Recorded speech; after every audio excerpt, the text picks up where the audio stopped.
ભરૂચ જિલ્લા ભાજપ દ્વારા સંવિધાન હત્યા દિવસ અંતર્ગત વિશેષ કાર્યક્રમ કટોકટીના કાળા અધ્યાયથી નવી પેઢીને અવગત કરાઈ।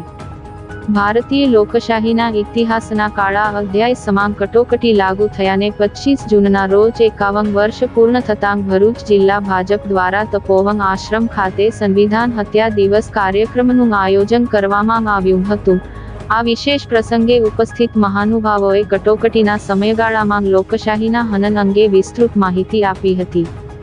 કાર્યક્રમમાં પૂર્વ મંત્રી, દીવ દમણ અને દાદરા નગર હવેલીના પ્રભારી દુષ્યંત પટેલ તેમજ દક્ષિણ ગુજરાત પ્રશિક્ષણ વર્ગના સંયોજક રાજેશ દેસાઈ વિશેષ રૂપે ઉપસ્થિત રહ્યા હતા। વક્તાઓએ જણાવ્યું હતું કે કટોકટીના તે કપરા સમયમાં દેશ માટે સૌથી વધુ ત્યાગ અને સંઘર્ષ રાષ્ટ્રીય સ્વયંસેવક સંઘ અને ભારતીય જનસંઘ આજની ભાજપના કાર્યકર્તાઓએ કર્યો હતો। જિલ્લા ભાજપ પ્રમુખ પ્રકાશ મોદી, મહામંત્રીઓ જિગ્નેશ મિસ્ત્રી, પરેશ પટેલ અને નરેન્દ્રસિંહ પરમારના સફળ સંકલન હેઠળ યોજાયેલા આ કાર્યક્રમનો મુખ્ય હેતુ નવી પેઢીને કટોકટીના ભયાનક અનુભવોથી માહિતગાર કરવાનો હતો। કાર્યક્રમમાં જિલ્લાના આગેવાનો, હોદ્દેદારો અને મોટી સંખ્યામાં કાર્યકરો ઉપસ્થિત રહ્યા હતા। 25 જૂન એટલે સંવિધાન હત્યા દિવસ। 25 જૂન 1975 ના રોજ તે વખતના વડાપ્રધાન ઇન્દિરા ગાંધીએ આ દેશ ઉપર કટોકટી લાડી અને ભારતીય જનસંઘના અનેક આગેવાનોને કારાવાસમાં ધકેલ્યા હતા।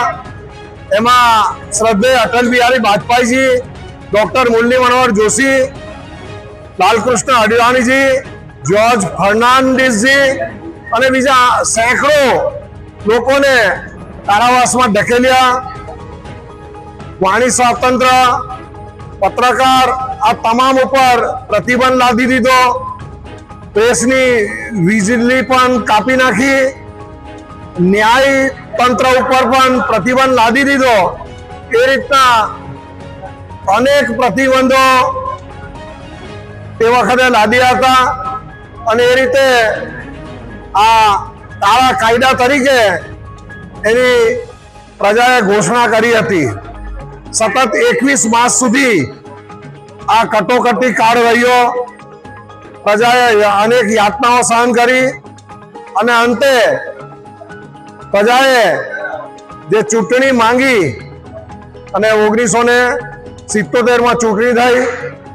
12 જૂન 1975 ના રોજ અલ્હાબાદ હાઈકોર્ટે એ વખતના વડાપ્રધાન શ્રીમતી ઇન્દિરા ગાંધી કે જેઓએ 1971માં જે ચૂંટણી લડ્યા હતા એ ગેરકાયદેસર અને સરકારી મશીનરીનો ઉપયોગ કરીને લડ્યા હતા। એના લઈને કારણે સરકારે એમની ચૂંટણી ગેરકાયદેસર ઘોષિત કરવાના હુકમ પછી એમને આ કટોકટી લાદી હતી અને પ્રજા એ યાતના સહન કરી હતી। એટલે ભારતીય જનતા પાર્ટી તરફથી 25 જૂન કે જે કટોકટી લાદવાનો દિવસ હતો એ દિવસને દર વર્ષે કાળા દિવસ તરીકે ઉજવણી કરવામાં આવે છે અને લોકોને આની આવનારી પેઢીને પણ આની માહિતી આપવામાં આવે છે।